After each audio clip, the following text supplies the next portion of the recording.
Welcome to Low Key Weekly, the best spot for getting your weekly fix of gaming news, some updates, and really anything else I think may be important to stay up to date in the world of video games. Because just like the game devs working for, the news never stops. This week was relatively quiet with not much.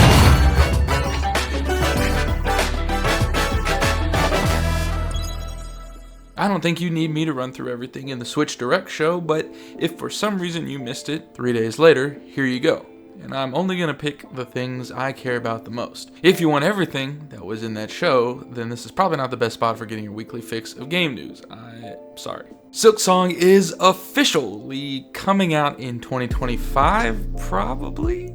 Right? It has to at this point, right? This was shown in a showcase pretty similar to how it was in the Xbox showcase just a few months ago in 2023. We will all see if this actually comes out in 2025, and is it going to live up to this hype? At this point, I don't know if any game could live up to the hype that it has gotten. I guess an important part of this direct was probably the Switch 2 being slated for June 5th. It's going to be $449 at launch. It is a bigger, better, stronger version of the Switch, so it's almost as good as my phone.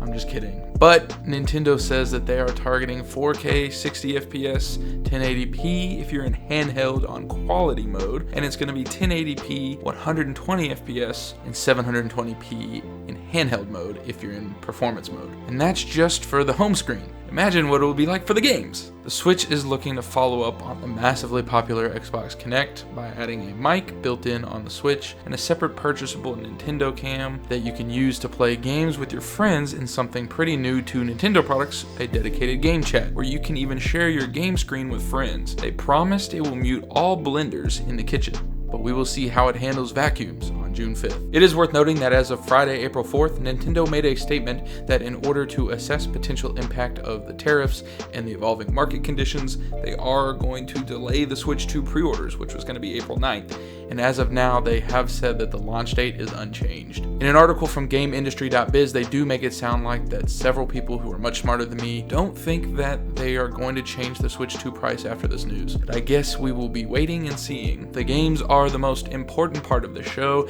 and from most important to least important to me, a person who loves his Zelda machine that he got in 2017, there was a good amount here to be kind of excited for. FromSoft announced an exclusive game that looks like Bloodborne, sounds like Bloodborne, and won't be on any other platforms for all of time, just like Bloodborne. It is called Duskbloods, but keep excitement in check, because on the From Software page, they label this as an 8-person PvPvE game, meaning it may be a lot less like the Bloodborne that you know and love. Still, I'm pretty excited to see what this may be, and it's FromSoft. It's probably going to be, at bare minimum, pretty great, but this one is not set until 2026. Donkey Kong Bonanza looks like if you drop Donkey Kong into Dark Souls. No, but really this looks like it will be Donkey Kong if it was Mario Odyssey, and it looks really good from someone who has no nostalgia for anything really Nintendo. This is coming out on July 17th, so just after launch of the Switch. Does that make it count as a launch title? I don't really know. Due to the monster amount of space taken by the other games and a freeze in the direct during this exact moment, I feel this one may have gone under the radar a bit, but Enter the Gungeon 2 was shown a bit during the direct, and it is taking a more cartoon 3D art style versus its 2D pixel look, but hopefully it can return a lot of its similarities, like being really good. Mario Kart World is the biggest Mario Kart we have ever gotten, and it's the most expensive too. This thing is clocking in at $80, and apparently with reports of the physical version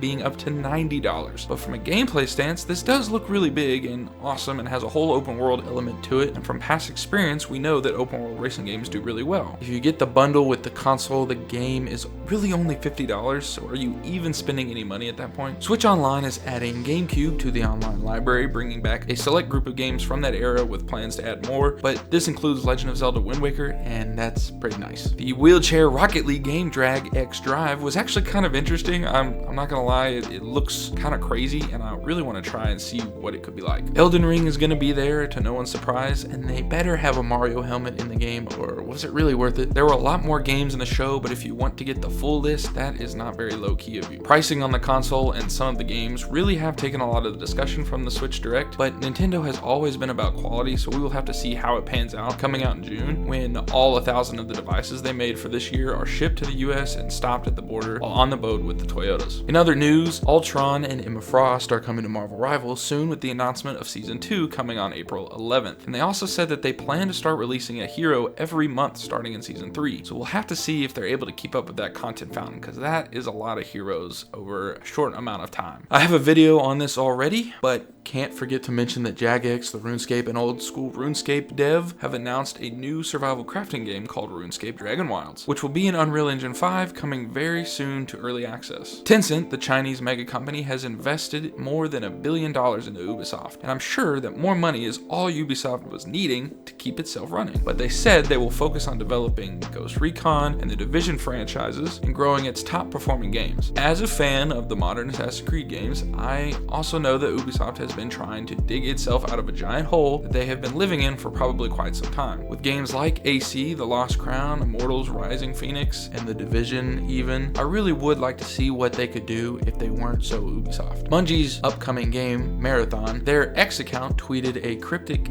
GIF on Thursday, so the game lives on, and they are teasing at maybe something coming soon. I am a Bungie fan, and I really hope it can live up to the probable hype it is going to get, but because I am a huge Bungie fan, I am also very cautiously optimistic. Atomfall was Rebellion's, the studio behind the Sniper Elite series, most successful launch in its 32-year history, probably with a lot of help from Game Pass, giving it some more players. I have a review/thoughts video up on Atomfall already, but in the short, I do think it is worth checking out if you like games kind of like Fallout or more like the Stalker series. Some games coming out this week that I think are cool. South of Midnight launches on April 8th, or it is already out if you're a premium purchaser. Reviews are pretty solid, sitting at a low 80 on OpenCritic. Most of what I looked at said that they loved just about everything from this game other than the combat, and some said the story was kind of disconnected and a bit repetitive, but I for one will be hopping into this on the 8th because I think it looks quite good. Willow Guard is an interesting looking story-driven dungeon crawler game where you play as a dope looking badger ranger, and this has a really cool art style and kind of a premise to it, and I think it looks really sick. It comes out on April 10th. Crashlands 2 is coming out on April 10th, the sequel to the popular open world crafting game that I always see on the Google Play Store. This looks like it's just as wacky as the first one, with new systems and a lot to explore. Asgard's Fall is another solid looking Vampire Survivors like, all about Vikings, and it does look like it has a little bit more going on in it than Vampire Survivors does, but we'll just have to see.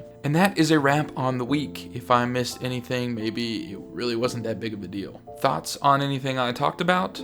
Drop them in the comments, and don't forget to like, subscribe, and hit that notification bell so you can be right here when I post the next one.